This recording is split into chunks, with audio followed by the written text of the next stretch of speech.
Hello? My fiancé said, my ex will always be in my life. If that's a problem, don't marry me. I replied, okay. Then 2 days later, the wedding invitations were canceled, and she realized the marriage wasn't happening. We were at the dining table, half-empty wine glasses, envelopes spread out like evidence. Her handwriting was sharp and precise, mine a little rushed. We were arguing about whether her cousin needed a +1 when she said it, without looking up, without hesitation. My ex will always be in my life. If that's a problem, don't marry me. She said it the same way you'd say we're out of paper towels. Flat. Final. Like the conversation had already happened in her head, and I was just late to it. For context, I'm Alex, 31M. She's Brianna, 29F. Engaged for 8 months, together for 4 years. Wedding planned for late spring. Deposits paid. Families involved. Dresses chosen. All the irreversible-looking things already in motion. I asked her what always meant. She sighed, loud and theatrical, finally meeting my eyes. It means I'm not cutting someone out of my life just because you're insecure. I reminded her, calmly, that this wasn't just some guy. This was Matt, the ex she dated for 6 years. The one she still texted. The one who somehow knew about our venue before my parents did. She laughed. Actually laughed. God, you're really going to do this now?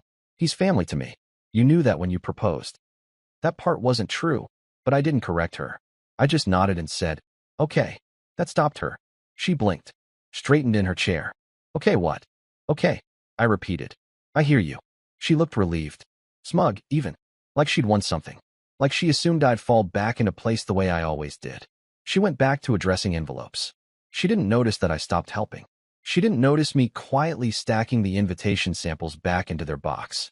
What she didn't know, what she couldn't see yet, was that okay wasn't agreement. It was the sound of me stepping out of the way. The next morning, she acted like nothing had happened. That was the part that messed with me the most. Brianna woke up humming, barefoot in the kitchen, wearing one of my old college hoodies like it belonged to her by default. She kissed my cheek, asked if I wanted eggs, and reminded me we needed to finalize the hotel block by Friday. Normal. Effortlessly normal. I watched her from the doorway, coffee cooling in my hand, and realized how often she relied on that, on momentum. If she kept moving, planning, talking, then nothing could stop long enough to be questioned. I asked her if she'd told Matt about the wedding invitations yet. She rolled her eyes. Why would I? He doesn't need the details. That was interesting, considering he already knew the date. I asked how long they'd been talking again. She shrugged. On and off. Why does it matter? I reminded her, again, calmly, that she'd said he'd always be in her life.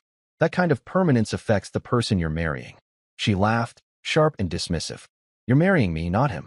Stop being dramatic. Then she added, casually cruel. Honestly, if you can't handle this now, marriage might not be for you. There it was. Not a conversation, another test. I didn't argue. I didn't defend myself. I just nodded and left for work. On my lunch break, I called the stationery vendor. Asked what the cancellation window was on the invitations. Still open. Barely. I didn't cancel yet. I wanted to be sure. That night, she went out for drinks and came home late, smelling like gin and something unfamiliar. She tossed her purse on the counter and said, oh, by the way, Matt says congrats. I didn't ask how he knew. I went to bed early, staring at the ceiling, replaying the ultimatum in my head. Not the words, but the certainty behind them. The way she'd said, don't marry me, like it was a bluff no one would ever call. 2 days, I thought. I'll give it 2 days. Not for her. For me. The second day was quieter. Too quiet. Brianna didn't bring up the ex, didn't poke at me. Didn't test the boundary again. She just floated through the day like everything was locked in. Like the wedding was inevitable. Like my role had already been assigned and signed off on. That confidence didn't come from certainty in us. It came from certainty in me staying.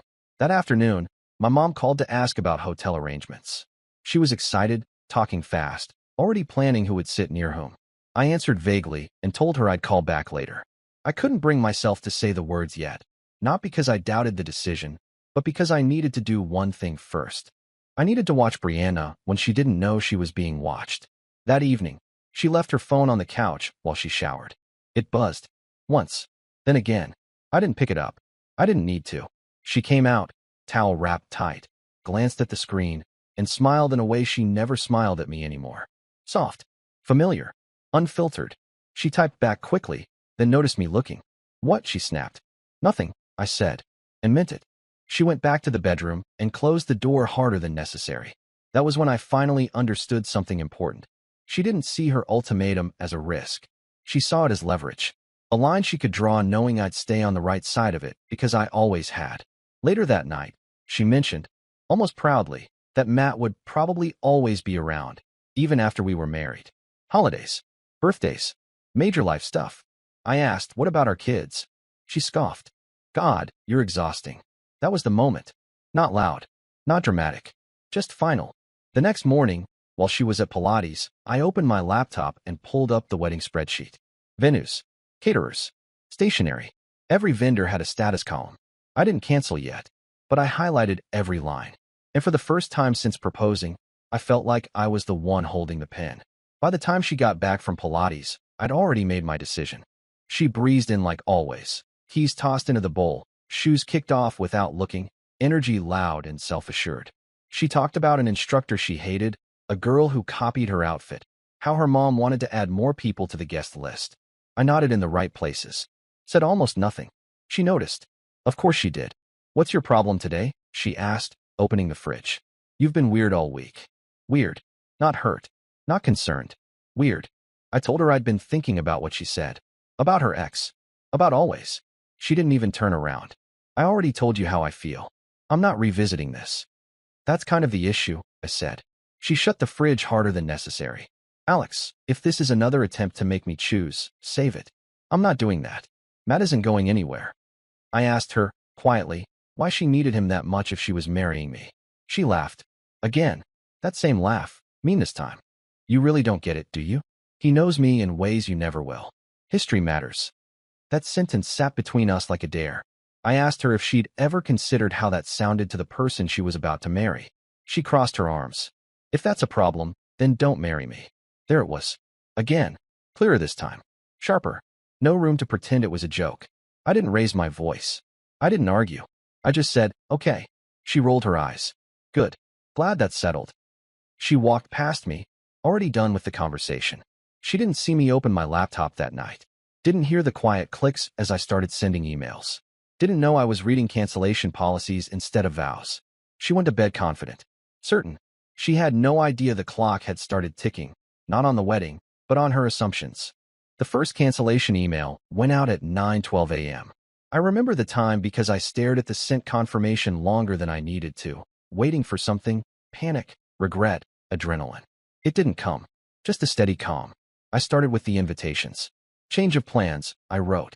Please pause printing and distribution. I'll follow up shortly. They replied within minutes. Polite. Professional. Easy. That surprised me. I think some part of me expected the universe to resist, to push back. Instead, everything moved smoothly, like I was finally going with the grain instead of against it. Brianna was out running errands. I knew because she'd posted a story from Target complaining about people with no spatial awareness. I muted it without thinking. Next was the venue, then the caterer, then the florist. Each call followed the same pattern. Brief explanation, mild surprise, confirmation of cancellation terms. Money lost, sure, but less than I'd imagined. Less than staying. By noon, the wedding had quietly stopped existing. That afternoon, she texted me. Did you email the invitation people yet? My mom is asking. I stared at the message for a full minute. Then I replied. Yes. Nothing else. 3 dots appeared immediately. And I waited. Not to be cruel. Just to let the moment land the way it needed to. They're canceled. There was a long pause this time. 5 minutes. 10. Then. What do you mean canceled? I packed a bag while I waited for her to get home. Not everything. Just enough. The things that were clearly mine. Clothes. Laptop. Documents. When the front door finally opened, she came in already mid-sentence, voice sharp and elevated. Okay, seriously, what the hell is going on? She stopped when she saw the bag. Her eyes moved from it to me, then back again. You didn't, she said. Not angry yet. Disbelieving. I nodded. I did. Her face hardened instantly. You're bluffing. No, I said. I'm responding. She laughed, short, disbelieving, a little panicked. You canceled our wedding because of one conversation? I looked at her and answered honestly. No, I canceled it because you told me exactly where I rank. That was the first time she didn't have something ready to say. She didn't cry right away. That came later.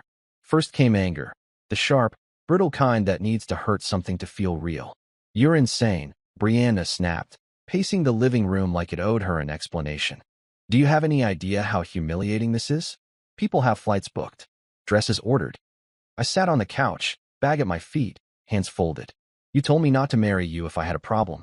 I listened. That wasn't literal, she shot back. Jesus, Alex. It was a figure of speech. I tilted my head. An ultimatum is only a figure of speech if you never expect it to be taken seriously. She stopped pacing and stared at me. So you're just what? Walking away? After 4 years? No, I said. I walked away 2 days ago. Today I just made it official. She scoffed. You're doing this to control me. To scare me into cutting him off. I shook my head. If I wanted to control you, I'd still be here arguing. That landed harder than anything else I'd said. Her phone buzzed on the counter. She glanced at it instinctively, then froze when she realized I noticed. Is that him? I asked. She hesitated half a second too long. Why does it matter? I stood up and picked up my bag. It doesn't. That's the point. That's when the anger cracked and something uglier slipped through. You're really okay throwing this away? She said, voice tight. You'll regret this. People like you always do. I paused at the door, not because I doubted myself, but because I wanted to remember her exact expression in that moment. Not heartbreak, not grief, fear. Fear that the safety net she'd never acknowledged was being folded up and put away. I don't think so, I said quietly. This is the first honest thing we've done in a long time. I walked out while she was still standing there, phone in hand, already typing. I didn't need to see who she was texting. I already knew. I didn't hear from her the next day. That worried me more than the yelling. Brianna wasn't the silent type. She performed emotion. Silence meant she was regrouping, rewriting, deciding which version of the story would benefit her most. That evening, my phone started lighting up, not from her, but from other people. Her sister texted first. Can you please call Bri? She's not doing well. Then her mom. I don't understand what's happening. You owe us an explanation. That phrasing made my jaw tighten. Owe us. I replied politely to both. This is between Brianna and me. I won't be discussing it through intermediaries. 10 minutes later, Brianna finally texted.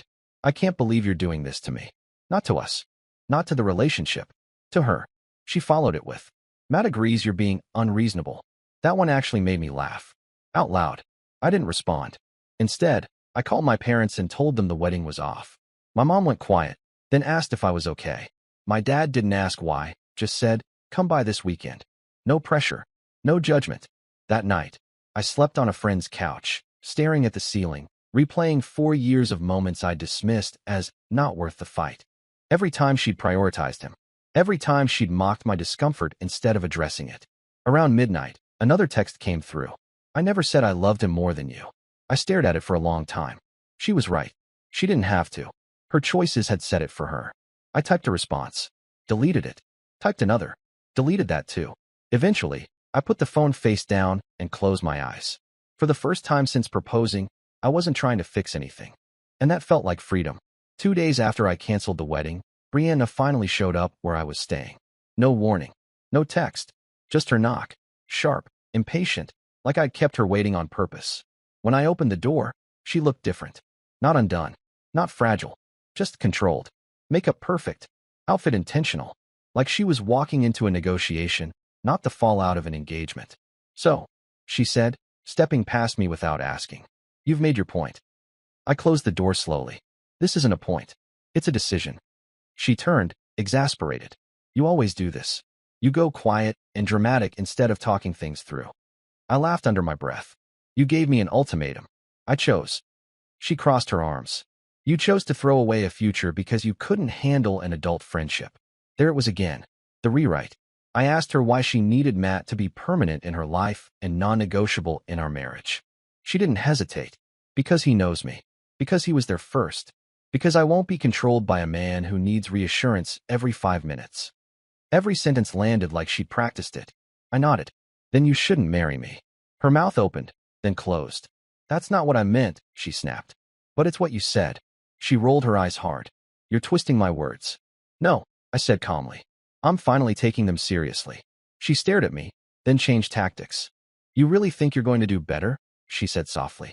You're not exactly easy to love. That one almost worked. Old reflexes stirred. Old doubts. Then I remembered how easily she'd said, don't marry me. I picked up my bag and walked toward the door. You don't have to worry about that anymore. Her voice cracked for the first time. You're really not coming back? I looked at her, not angry, not sad. No, I said. I'm finally leaving on time. She stood there as I opened the door, realization slowly replacing confidence. This wasn't a scare tactic. The marriage wasn't postponed. It was over. The story didn't end when I left. That's what I didn't expect. Over the next week, the wedding unraveled in quiet, bureaucratic ways. Emails, refund confirmations, polite apologies from vendors who didn't ask questions. My calendar slowly emptied itself like it was correcting a mistake. Brianna, on the other hand, unraveled loudly. Mutual friends started reaching out, not to ask how I was, but to clarify. Apparently, she was telling people I had a jealous breakdown, that I was threatened by her independence, that I overreacted to a friendship. One friend sent me a screenshot by accident. Brianna had written, "If he really loved me, he wouldn't have walked away over something so small." Small. I didn't respond. I didn't correct the record. Anyone who believed that version was never going to understand mine anyway. Then, 3 nights later, she called. I almost didn't answer. Almost.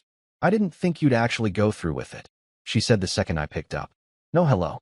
Her voice was tight, defensive, like she was already bracing for an argument. That's the problem, I replied. You didn't think you had to mean what you said. She exhaled sharply. So that's it. You just give up? I leaned back against the counter in my parents' kitchen, listening to the hum of the fridge. I didn't give up. I opted out. There was silence. Then, Matt says you'll calm down eventually. I closed my eyes. That's not his call, I said. And it's not yours anymore either. Her voice dropped, suddenly small. I don't know how this got so far. I answered honestly. Because you never thought I'd stop choosing you over myself. She didn't reply. We stayed on the line for a few seconds, the distance between us finally doing what conversations never could. When I hung up, I felt something I hadn't felt since the engagement started. Relief. Not because I'd won. Because I was done.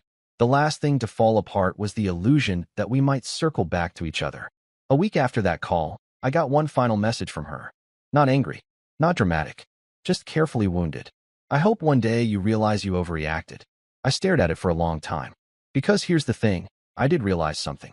Just not what she hoped. I realized that love doesn't come with permanent footnotes. It doesn't ask you to accept a third presence as a condition of commitment. And it definitely doesn't frame your discomfort as a character flaw. I didn't reply. Instead, I went back to my life. Slowly, quietly, I returned the suit I'd bought for the wedding. I deleted the planning spreadsheet. I stopped flinching every time my phone buzzed. People asked what happened. I kept it simple. She told me who she wouldn't let go of. I listened. That answer filtered people faster than any explanation ever could. A month later, I heard through someone else that Matt was being supportive, that they were talking more, that she was confused about how things ended. None of that surprised me. What did surprise me was how little it mattered. The wedding never happened. The marriage never started. And for the first time, I wasn't trying to earn a place in someone else's life by shrinking my own needs. She gave me an ultimatum and assumed it was safe. She thought love meant I'd bend. Turns out, love also means knowing when to step away. And saying, okay, was the most honest thing I ever did. Bye-bye.